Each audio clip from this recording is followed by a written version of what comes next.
অনেক মহিলারা আজকাল তারা স্বামীকে মানুষ মনে করে না। অনেক মহিলা আছে। আপনি যদি মুসলিম নারী হয়ে থাকেন আমার বোন, আপনার জন্য আপনার স্বামীর নির্দেশনা মানাটাকে শরীয়ত ওয়াজিব করেছে। অন্যায় কোনো কথা যদি না বলে তাহলে স্বামীর নির্দেশ মানা।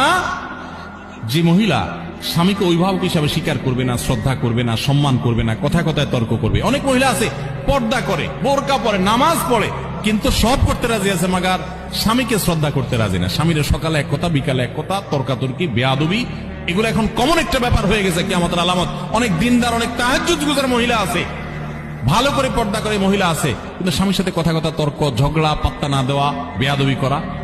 দেখুন, কোন একজন আমাদের পূর্বসূরি, কোন একজন সালাফের স্ত্রী, তিনি বলেছিলেন যে আমরা আমাদের স্বামীদেরকে, রাজা বাদশাদেরকে প্রজারা যেরকম ইজ্জত করে এরকম ইজ্জত করতাম, কিন্তু আজকাল তোমাদের অবস্থা ভয়াবহ।